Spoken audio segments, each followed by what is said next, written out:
salva de palmas a muito. Obrigada. Boa tarde, que bom que vocês tiraram esse tempinho para a palestra. Agradeço. Né? Sempre é uma escolha. Sempre temos muitas coisas para fazer. Nós somos os donos do nosso tempo, na verdade. Então a gente faz o que a gente quer. O que a gente não quer, a gente deixa para um lado. E vocês quiseram vir aqui e para mim é uma honra isso, eu agradeço. Antes de, se alguém sai antes e tal, eu deixei aí os marca-páginas para vocês. Quem tiver interesse ainda de aprofundar um pouco mais nesses estudos do Alfonso Lopes Quintas, depois pode acessar. Tem um curso aí completo, bem longo.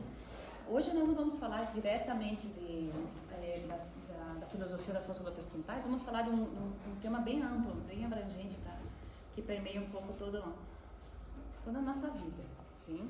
Antes, eu conto para vocês essa leitura aqui, né, desde 1994, ela é consagrada, já ninguém tinha nascido naquela época, né? Então, eu tenho 28 anos de consagrada.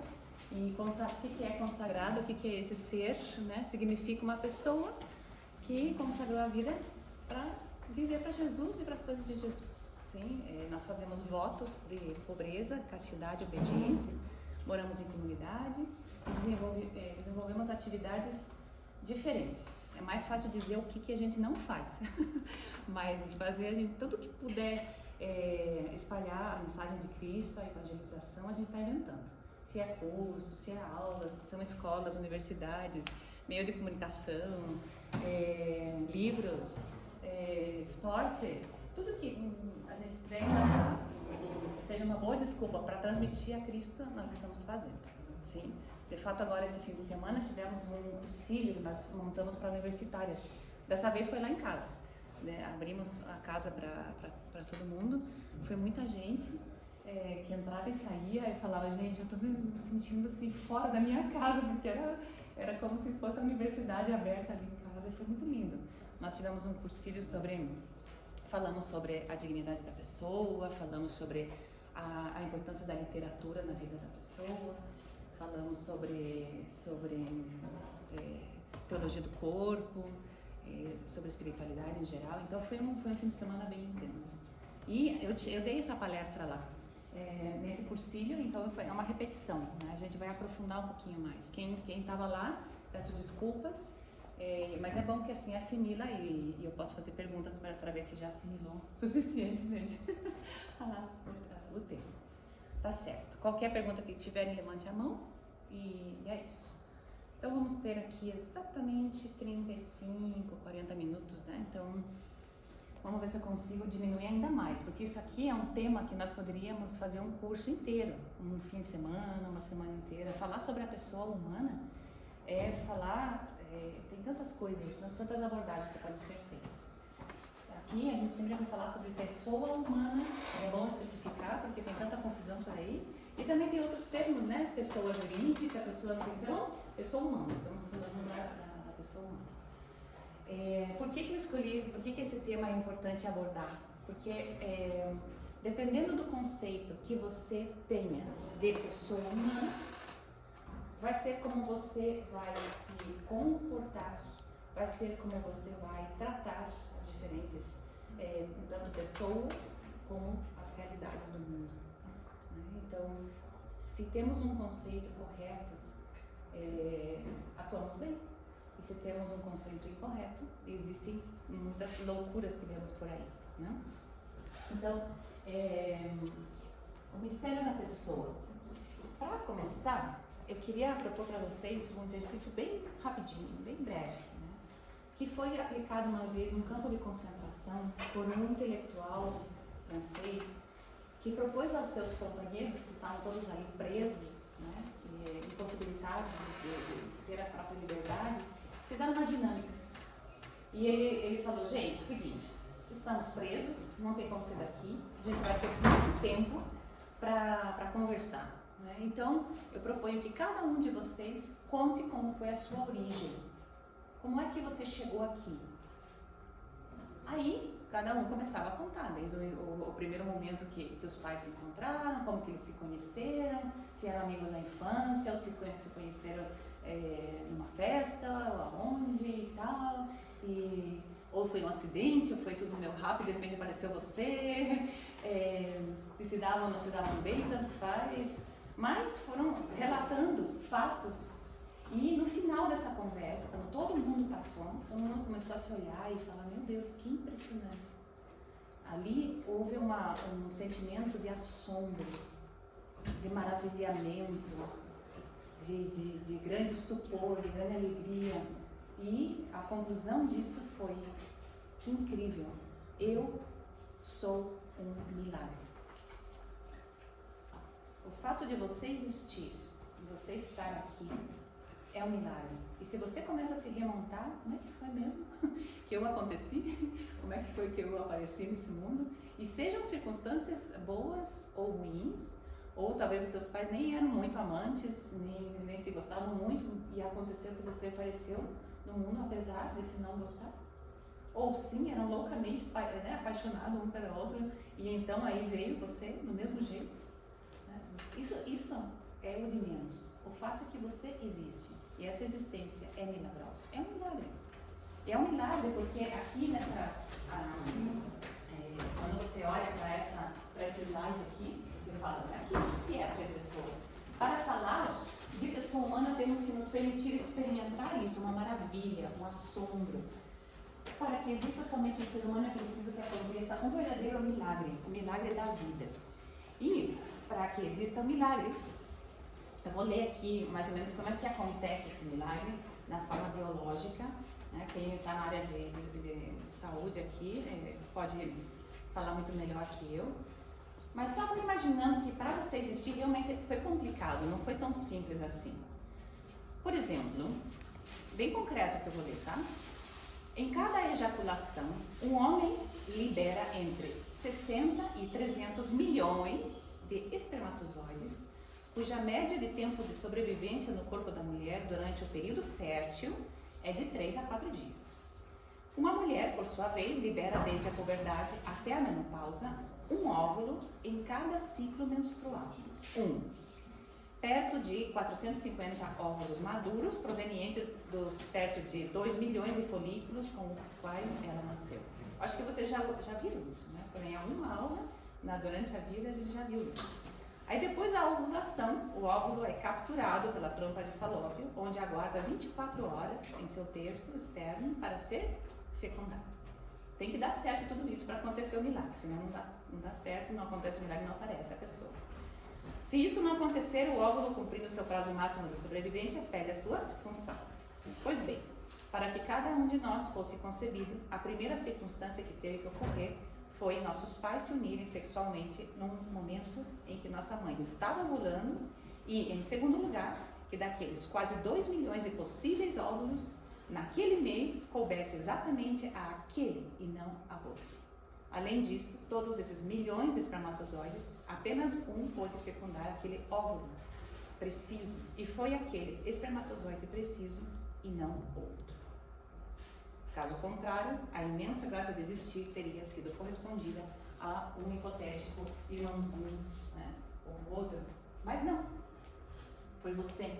E ainda mais tinha uma menina no cursinho que falou, pois é, e além disso que você leu, né, existe uma matéria que eles estudam o espermatozoide, né, e ali vem que muitos vêm com defeito, né, ele vem assim uma partezinha pequenininha. Então, para que aconteça a vida humana, o espermatozoide tem que estar completo, tem que estar perfeito, senão não dá certo. Se qualquer defeito de fábrica, não acontece a vida humana. Então, realmente, o caminho para a gente existir é muito milagroso, é algo incrível. Então, isso é importante que nós tenhamos bem assimilado na nossa consciência, no nosso coração. A vida é um milagre. Você é um milagre. E aqui cada um pode olhar no espelho e se olhar e falar, cara, verdade, eu sou um milagre. E que milagre, hein? Não é por nada, mas né, Deus caprichou em mim. Vocês têm que também ajudar, né, a autoestima. Tá, que na minha sobrinha, eu sempre brincava com ela, assim, quando era mais jovem, ela tem 29 anos agora, e eu sempre falava, ó, Bia, quando Deus me criou, Ele caprichou. E ainda mais, porque tem muita gente que fala, eu conheço uma fulana muito parecida com você e tal. Eu falei, ele fez várias formas e multiplicou, né? E ela ficava olhando e tal. Eu sempre brincava com ela, ele fez bem feitinho, né? Tal. Aí um dia ela me superou e ele falou, sabe, tia, quando Deus me criou, Ele falou, olhou pra mim e falou, desce e arrasa. Aí depois dessa eu falei, ela já me superou aqui, né? Tudo isso é brincadeira, né? No sentido de a gente tem que se gostar, a gente tem que gostar da gente, olhar pra gente e acolher, né? Esse ser que somos nós como pessoa. Então isso, assombrar-nos, maravilhar-nos, um milagre. Você é um milagre. Então, como esse milagre não é possível definir, porque esse milagre é um mistério, o milagre não dá para definir, o milagre ele é um mistério. Como assim? Como é que aconteceu? Como é que eu aconteci? Como é que eu estou aqui sentado escutando uma palestra? Como é que eu existo? É um mistério. Então, como mistério, a pessoa humana não é definível, não é possível definir o que é a pessoa. Podemos sim começar a conversar sobre quem é a pessoa. E tem muito a ver, isso aqui não é só um joguinho de palavras, que e quem. Tem muito a ver com o sentido final que a gente vai revelando aos pouquinhos. Então, na filosofia tem um recurso que pode ser usado, que é a negação, né? Se você não pode definir o que é aquele ser, negar, então, vamos, pelo menos por eliminatória, o que não é a pessoa humana. Então, 3 coisas que a pessoa humana não é. A pessoa humana não pode ser definida somente pela natureza humana, né? Seres humanos, natureza humana, como se fosse, né? Se fôssemos somente parte de uma espécie, né? A espécie humana, a natureza humana, temos algumas características em comum. Não somos nem plantas, não somos nem animais, não somos nem objetos, não somos um carro, não somos uma caixa, somos seres humanos. Isso seria a natureza humana. Não podemos confundir e querer definir a pessoa humana somente como natureza humana. É incompleto. Né? Porque eu não estou focando na pessoa, na sua individualidade, né? A pessoa é uma unidade. Mas então isso, não é correto falar nesse contexto da natureza humana, porque a natureza própria da pessoa fala do que é a pessoa. Mas a pessoa pede definir quem ela é. Outra coisa que não é a pessoa humana é indivíduo. A pessoa não é indivíduo. É sim individual, cada um é cada um, mas nós não somos ilhas. Nós estamos interconectados, nós dependemos uns dos outros, né? Nós precisamos um dos outros para no início da nossa existência até o final, sempre. E por mais isolado que você esteja, por mais sozinho que você viva, por mais enfunado no quarto, ou assim, vou para a universidade, vou na minha aula, volto, vou almoçar, estou sozinha, por mais que seja solitária a tua vida, você precisa de alguém, para alguma coisa, para aprender, para que te ajude, sei lá, ali, você vai na padaria, você tem que pedir para a pessoa te servir o pão, e o da caixa tem que cobrar, e etc, e assim vai. A nossa vida está conectada em todos os sentidos, a gente precisa de alguém. Então não somos somente indivíduo. Não podemos definir a pessoa como um indivíduo. Esse indivíduo que faça isso, que faça aquilo. É incorreto. Nós temos essa conexão íntima, né, com as realidades, com os demais seres humanos. É individual, é diferente aqui do tiro a outra, mas não é um ser autossuficiente, desconectado dos outros, né? Não somos nunca autossuficientes. E a terceira negativa, né? A pessoa não é a imagem nem o eu que pode construir-se a si mesmo. Nós podemos muitas vezes ser bons personagens, né, na vida humana. Podemos ser bons personagens. Eu sou a consagrada, que veio dar palestra. É um personagem legal, aqui vocês estão vendo uma faceta, né, da minha vida, a minha vocação. Você é aluno D, você está fazendo doutorado, você está fazendo mestrado, você está fazendo faculdade. Eu sou, sei lá, eletricista, eu sou nutricionista, eu sou um médico e a gente coloca uma pose, uma máscara e tal, então você quase que se define por aquilo que você faz. É uma máscara que a gente vai colocando. Nós não somos essas máscaras, na verdade. Porque também tem uma coisa que vai acontecendo, quem acompanha idosos, quem já foi, né, quem tem um vô, uma avó em casa, que está cuidando, que está auxiliando, quem já foi, que acompanha, que já foi num lar de idosos, ou inclusive quem já participou, né, de um velório, ou do sepultamento e tal. Quando você vê uma pessoa ou no fim da vida, bem no fim da vida, ou já na morte, você se dá conta que no final da vida ela vai ficando somente com a essência.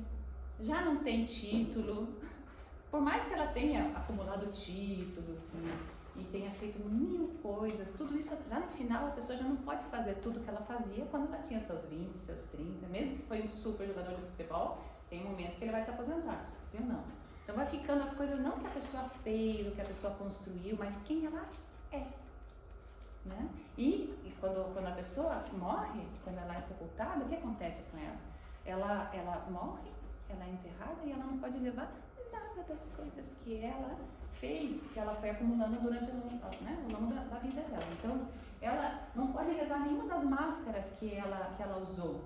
Não que ser e fazer essas coisas seja ruim, não estou dizendo isso, né? Mas são como personagens que a gente vai adotando ao longo da vida. Sou mãe, sou esposa, sou... No final das contas, você é uma pessoa. Você é uma pessoa, nada mais. Né? Aqui poderíamos ficar muito tempo nesse cada ponto, né? Então a gente primeiro vai dizer o que não é a pessoa. Então, como não dá para definir o termo pessoa humana, nós podemos nos lançar a responder a pergunta: quem é a pessoa humana? Sim, devemos, portanto, reformular a pergunta. Não é um que, é um quem. E a pessoa é um quem, é um alguém, é um sujeito e não é um objeto. Importante isso, é sujeito, não é objeto. A pessoa é um ser no qual se dá uma riquíssima multiplicidade de aspectos e dimensões. A pessoa tem esses aspectos dentro de si: afetividade, inteligência, vontade, corporeidade, todos integrados, né, numa unidade profunda no seu ser e no seu atuar. Qualquer pessoa tem esses aspectos em seu ser, coisa que já não existe nos animais. Por mais que são lindos, né? Domesticados, mimados, e a gente cuida deles e dorme com eles e cheira, e eles nos cheiram, e você chega e parece que ele quase te dá um abraço, ele está feliz que você chegou. Parece que ele sente, parece que ele consegue até falar: ai, que bom que você já chegou, eu quero comer, eu tô com saudade, vem brincar comigo, sim ou não? Só falta, né, ele tem aqui o globinho assim, o pensamento do animal, mas ele não tem afetividade, ele não tem inteligência, nem vontade, não a inteligência humana, nem a afetividade humana, nem a vontade humana. O jeito do animal viver é mais por instinto, por reflexos, né, por treino. Tudo bem. Tem gente que vai rebater isso, né, que eu estou falando, mas tudo bem. O que realmente é próprio da pessoa é a sua absoluta individualidade e singularidade, que a faz indefinível. Tá? Repetindo ideias. A pessoa é indefinível, mas ela o que é realmente próprio dela é a sua absoluta individualidade e singularidade. Únicos. Não tem no mundo mundial outra Mônica de Matos. Não tem uma cópia de mim. Nem sequer se fosse um clone. Se a gente fosse, né? Por isso que é interessante toda a questão das digitais, é única. É única, não tem outra no mundo. Por isso que, para o reconhecimento e tudo, é só uma Mônica, é só uma Maria Paula, é só um Pedro. Não tem mais.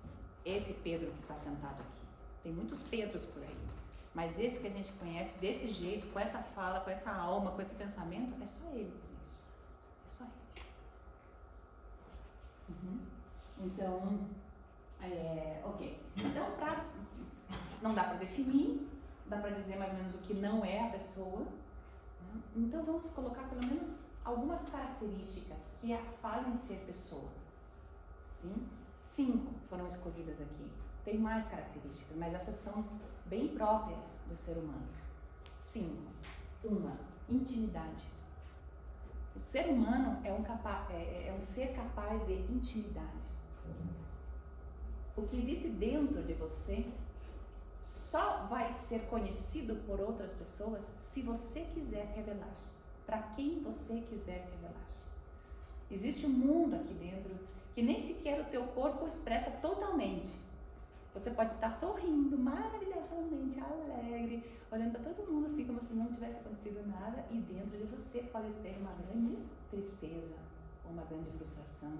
Você é capaz de fazer um teatro maravilhoso às vezes. Ah, tá tudo bem, tá ótimo, né? Tanto é que, por isso que a gente gosta dessa coisa das redes sociais e posta que tá tudo bem, mas de repente você, mas como?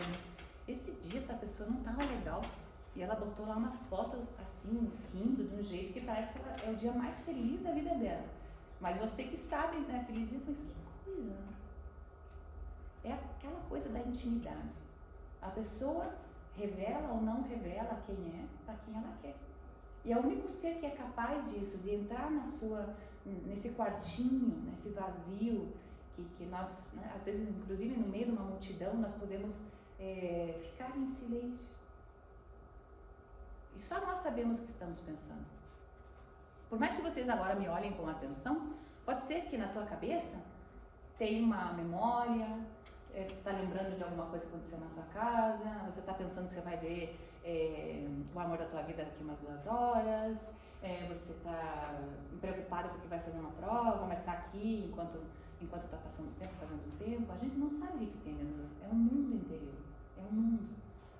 É dentro de nós que acontecem projetos, iniciativas, revoltas, rebeliões, a intimidade. Isso é algo muito característico do ser humano. Assim também aqui entra o mundo do pudor, por exemplo, né?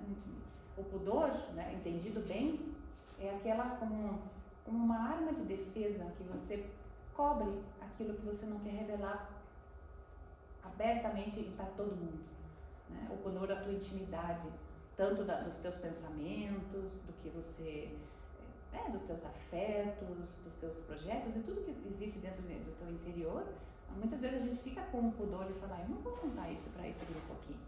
O próprio Jesus já falou, né? Não jogue pérolas aos porcos, porque muitas vezes é bom não revelarmos as nossas intimidades. Também o pudor do corpo. Existe tem muita gente que só de falar a palavra pudor, não, aquela lá, não pode nada, não pode mostrar nada, não sei o que. É que o pudor, ele vem proteger uma intimidade. Algo que você tem que cuidar porque é valioso, porque é grande. E não, aqui não estamos falando de não mostrar por vergonha, né? A vergonha já vem quando você está expondo algo que não estava na altura da tua dignidade, do teu valor como pessoa, né? Então aqui, e tem outras coisas que a gente poderia falar dentro do tema da intimidade, mas a intimidade é própria do ser humano, é uma característica que você já pode colocar como checklist lá na definição quase da pessoa, a intimidade, né? Depois, a outra, a corporeidade, né? Somos um corpo, não temos um corpo, somos um corpo. Porque dentro desse corpo, através desse corpo, eu consigo me encontrar com as pessoas, eu consigo me comunicar, eu consigo contar como que eu estou, o que eu preciso, eu consigo entrar em relação com o mundo. O corpo me possibilita, né? Se eu não tivesse corpo, se nós não fôssemos um corpo, nós não poderíamos entrar em comunicação com o outro. E a gente vê, né, como nós inteira somos corpo quando a gente vê que o corpo falece. No falecimento você olha e fala, ela não está mais aqui. A pessoa que eu amava, a pessoa que eu gostava, só está o corpo dela. Enquanto nós estamos vivos por aqui, e todo o meu ser está caminhando, né, por aqui e se comunicando e tal, e quando a pessoa vai embora desse mundo, a alma dela, né, já serão como corpos gloriosos, seremos como corpos gloriosos. Por isso que tem um valor grandíssimo. O corpo não pode ser, né? Por exemplo, quando a gente fala sobre a cremação, é um tema bem interessante aí. Você fala, pode ou não pode? Né? E tem toda uma explicação, né? E a igreja finalmente, ela aprovou, pode sim cremar, mas você não pode, por exemplo, colocar as cinzas, né? Sei lá, tem gente que coloca aqui num pingente, sabe? Distribui as cinzas entre os familiares e coloca num pingente para sempre ficar com um pedacinho da pessoa aqui. Ou tem gente que pega as cinzas e planta, né? Coloca lá no jardim de casa com umas flores em cima para que a pessoa continue vivendo ali, né? Com essa simbologia. Ou espalha as cinzas, né? Pelo mar Mediterrâneo, por qualquer lugar, e para que ela continue vivendo na natureza. Tudo isso não pode, isso seria um panteísmo, né? O que tem que fazer? A pessoa pode ser cremada sim, mas ela tem que ser sepultada. As cinzas têm que ser colocadas dentro, né, de um columbario e tal. Aí você tem que sepultar, ou no jazigo, ou num lugar próprio para colocar aquela urna. E com o sepultamento, eu vou propiciar que outras pessoas rezem por essa pessoa. Né? As cinzas dela, o corpo, sempre é importante, é sagrado, né? Por isso que a gente, é um crime muito grande quando existe violação de cadáver e outras coisas que se fazem com os cadáveres. Por quê? Porque o corpo, ele tem um valor em si mesmo. Sim? Aqui é outro tema, já estou me desviando. Volte, por favor. Então, corporeidade. Então, a corporeidade, ela nos define, né? Eu sou, e eu também, vocês nunca... Se eu não tivesse um corpo, vocês não saberiam que a Mônica estava aqui.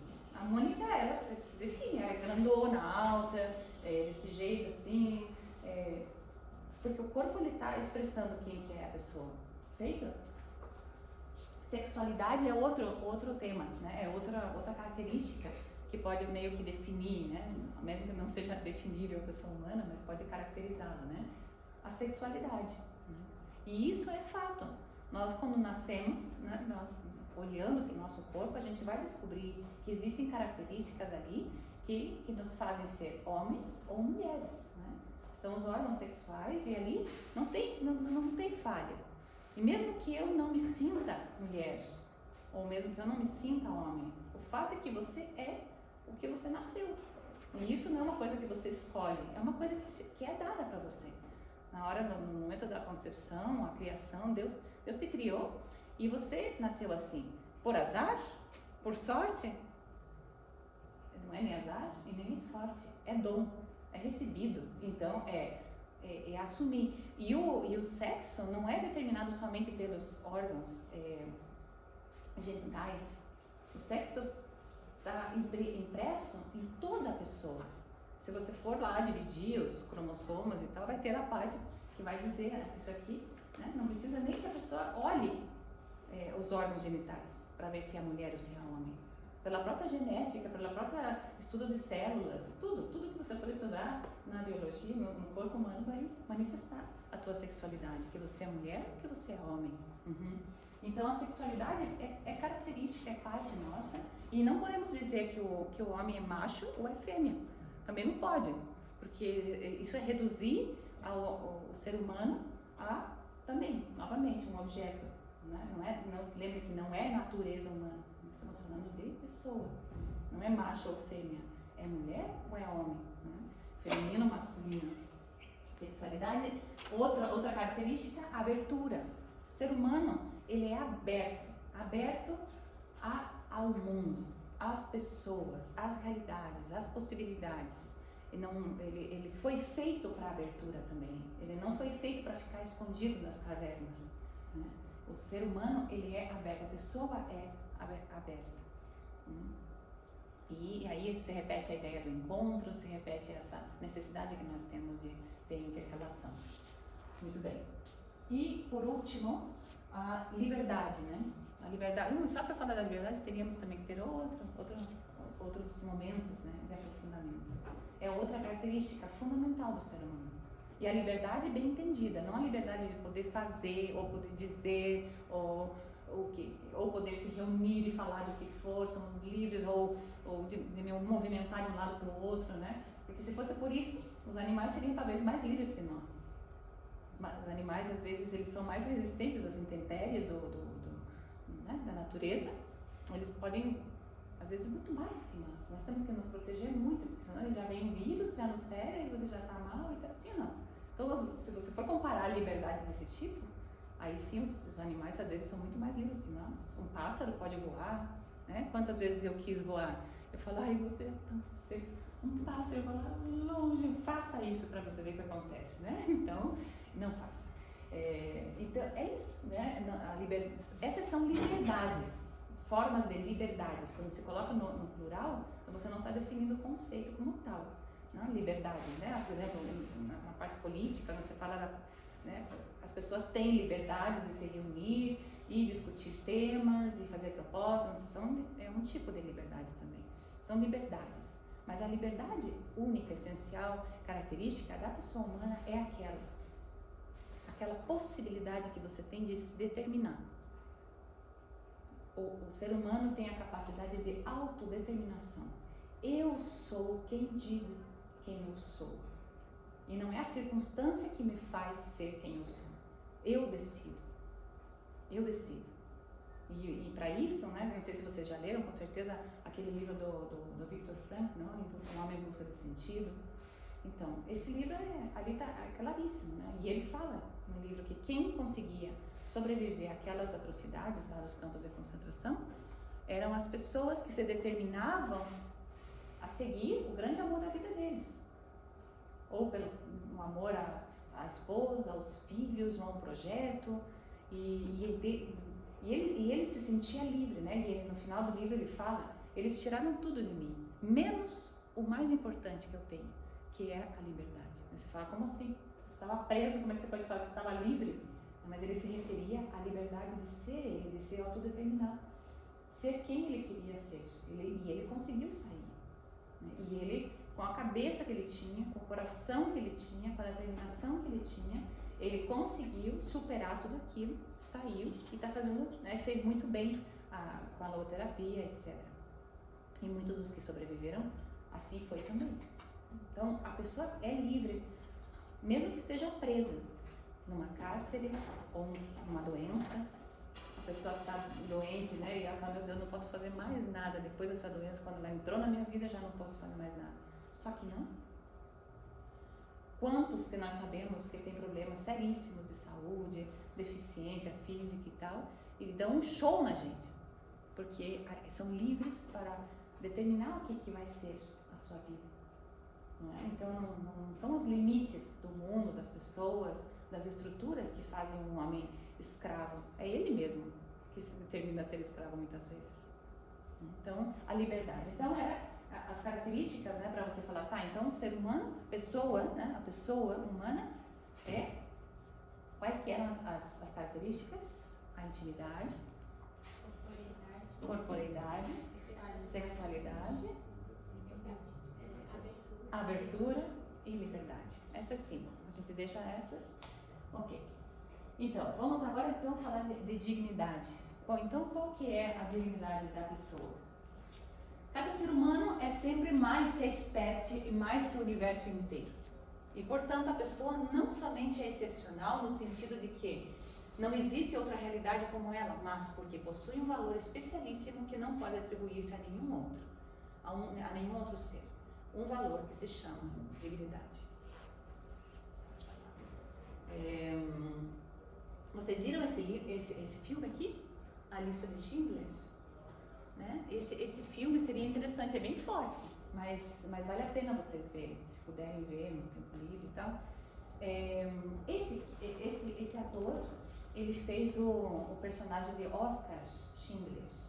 E ele, quem não conhece, né, vou dar um spoiler aqui, mas o que aconteceu? Ele no início do filme, né, era um empresário, ele quis meio que se aproveitar na situação de guerra para contratar mão de obra barata, né? Porque o judeu ali estava em baixa. Então, ele contratava muito judeu para que pudesse, dentro da fábrica dele, produzir tudo que pudesse produzir.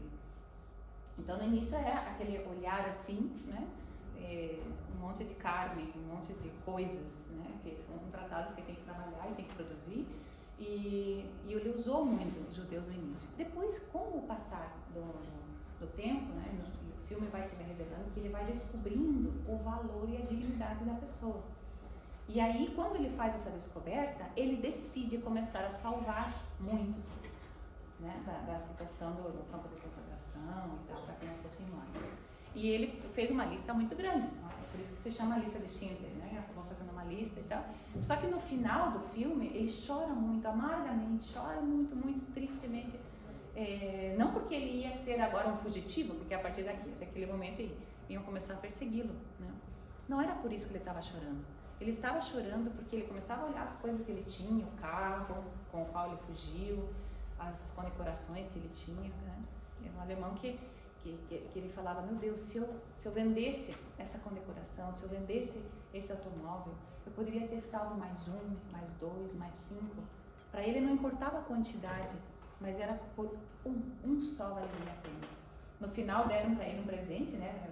Os judeus reuniram ouro e fundiram e deram para ele um anel que tinha uma inscrição: quem salva uma vida, salva o universo inteiro. Então ele queria ter salvo mais uma vida. E ele se sentiu, né, que se perderam vidas no meio do caminho. Mas era porque ele fez uma descoberta ao longo de toda aquela história, que a pessoa tem dignidade, a pessoa não é uma coisa, né, não pode ser tratada como tal. E então, aqui rapidamente essa frase, né, para ilustrar, no reino dos fins tudo tem um preço ou uma dignidade. Quando uma coisa tem um preço, pode-se pôr, em vez dela, qualquer outra como equivalente. Mas quando uma coisa está acima de todo preço e, portanto, não permite equivalente, então ela tem dignidade. Esse é de Immanuel Kant. Entende? Então, ser humano não tem preço. Ser humano tem dignidade. Aqui poderíamos continuar comentando, mas segue, né? E aqui ele mesmo escreve outra frase, né? Age de tal maneira que tomes a humanidade tanto em tua pessoa quanto na pessoa do outro, sempre ao mesmo tempo como fim e nunca como um meio, meramente como um meio. Nós não podemos usar o ser humano, esse verbo usar, nós não podemos aplicar quando a gente fala de pessoa humana. Vamos usar as pessoas para blá blá blá, porque senão estaríamos reduzindo a pessoa a meio. A pessoa é em si mesmo um fim. E quando transformamos as pessoas em meio, é quando nós estamos tendo um comportamento errado, totalmente errado. Então, né, no final aqui eu vou deixar para vocês uma lista de filmes também que são interessantes, que vocês vão ver como a pessoa não estava sendo tratada ali com dignidade. Mas ainda dá tempo aqui de só terminar esse. Acho que eu vou terminar por aqui, tem mais coisas, mas o valor absoluto ou a dignidade que a pessoa possui ontologicamente se traduz, portanto, em consequências éticas, tá? No dever, obrigação moral de tratá-la de uma certa maneira que faça justiça a essa dignidade específica, respeitando-a, valorizando, promovendo. Por que a gente tem que estudar o que é a dignidade da pessoa? Porque a vida tem consequências éticas. Na vida, nós estamos continuamente nessa pergunta: tá certo ou tá errado? Posso fazer isso? Até que ponto eu posso fazer isso? Até que ponto a gente tem que permitir tal ou qual situação? São N1000 situações, N1000 perguntas que surgem, sim ou não? Você fala, e aqui? Tá certo ou tá errado? Então, o certo e o errado, quem vai ditar é o conceito que você tem de pessoa. Como que você olha para a pessoa, né? Então, nunca como um meio, sempre como um fim, sempre respeitando-a, valorizando-a, promovendo. Todo o contrário, tudo que a gente faz ao contrário disso, nós estamos errando na essência. E assim, a mesma coisa quando eu falo de pessoa humana, não é só daqui para fora todas as pessoas que estão ao redor de mim. Eu também, como eu me vejo, como eu me trato, como eu me cuido ou como eu me descuido também. Feito? E vamos pular lá para o último slide, que é esse daí. Se quiserem tirar uma foto ou anotar, é uma lista de filmes que seria interessante que vocês vissem nos tempos livres também, que dá para fazer cinefórum, análise e tal, e que mostra como o ser humano não está sendo tratado com a dignidade. Em especial esse daqui da ilha, não sei se vocês viram a ilha, gente, tá terrível, né? Mas eles falavam do produto, o produto que fizemos e tal. Então é interessante de fazer uma análise aí e ver. É isso que eu tinha para transmitir hoje para vocês. Agradeço a atenção. Se tiverem alguma pergunta, peçam meu contato aí para o Pedro, para a Gisele, não sei, pode ser o Pedro, né? Vocês podem fazer pergunta no pessoal, no privado. Né? Também estou à disposição de vocês para acompanhamento espiritual. Sempre que for necessário, estou à disposição. Muito obrigada.